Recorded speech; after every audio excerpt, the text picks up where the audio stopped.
Hi guys, welcome to our channel. Today we're going to tour DC's infamous landmarks. We'll tour by bike and foot while learning some histories.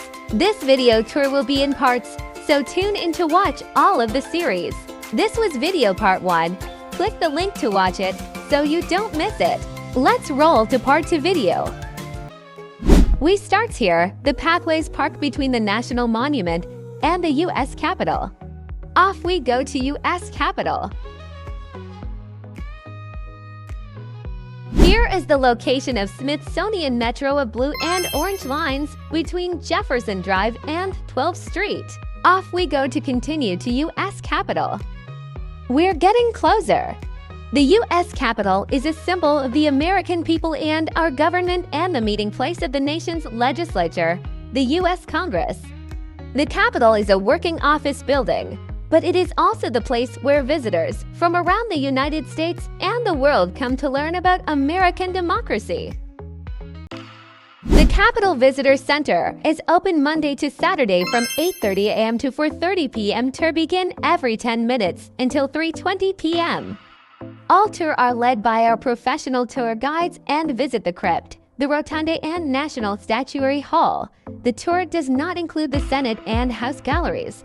The tour route is subject to change. Reservations are recommended, but not required. Same-day passes may be available. Visitors without reservations are encouraged to arrive at the Capitol Visitor Center as early in the day as possible, but no later than 2:30 p.m. to obtain passes. All tour programs and activities are free of charge. Wow, how about that? Visitors enter through the Capitol Visitor Center, located underground on the east side of the Capitol. Please leave time to go through security and review the U.S. Capitol's prohibited items list before your visit. You can begin your Capitol experience at the Visitor Center by visiting Exhibition Hall, gift shops, or getting a bite to eat at the Capitol Cafe. Tour also offered in Mandarin and Spanish. Please go to the Capitol's foreign language tour page for more info. Construction of the Capitol began in 1793. In November 1800, Congress, along with the Library of Congress and the Supreme Court, moved into the newly completed North Wing. The South Wing was completed by 1807, but in 1814, the British burned the Capitol during the War of 1812.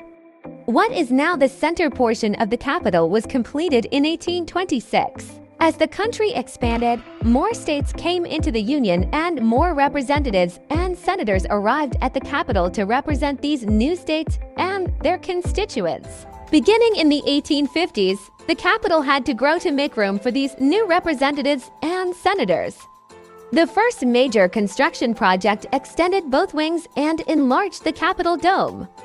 Later, both the west front and the east front of the Capitol were expanded.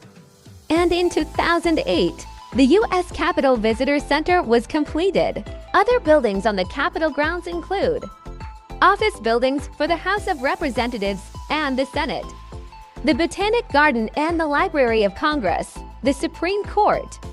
The architect of the Capitol is the steward of these landmark buildings and grounds. Off we go to World War II Memorial. There are many national museums along this pathway. To my left are the American Indian, Air and Space, Hirshhorn, African Art, and Asian Art. To my right are Gallery of Art, Archives, Natural History, American History, African American History and Culture. Off we go to continue the path to World War II Memorial. The World War II Memorial is located on 17th Street Northwest between Independence and Constitution Avenues, at the east end of the Lincoln Memorial Reflecting Pool. This memorial is to honor Americans who served in World War II and contributed on the home front. Dedicated in 2004, the World War II Memorial is a large stone plaza designed by architect Friedrich Florian. The plaza forms a ring of columns representing the U.S. states and territories, joined together by a bronze cord symbolizing their united effort.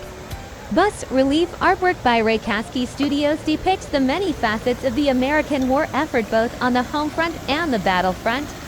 Two victory pavilions, representing the Atlantic and Pacific theaters where the war was fought, house massive bronze sculptures of eagles laying laurel wreaths above a representation of the Victory Medal. At the base of each pavilion is a pool with the names of campaigns and battles of each theater of the war. At the west side of the memorial, 4,048 gold stars each represent 100 American servicemen who gave their lives in the conflict. That wraps our bike tour in World War II Memorial. Off we go to the next destination.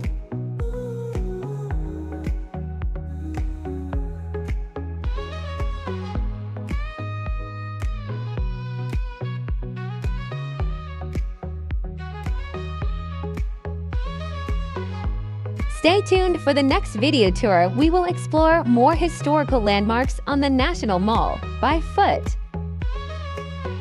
Check out our other videos of other landmarks and nature places around the DC, Maryland, and Virginia area. Video links are in the description below. Or simply check out our YouTube page for more video selections. See you in part 3 of this video tour. Thanks for watching. Please support this channel. Like, comment, subscribe, and share.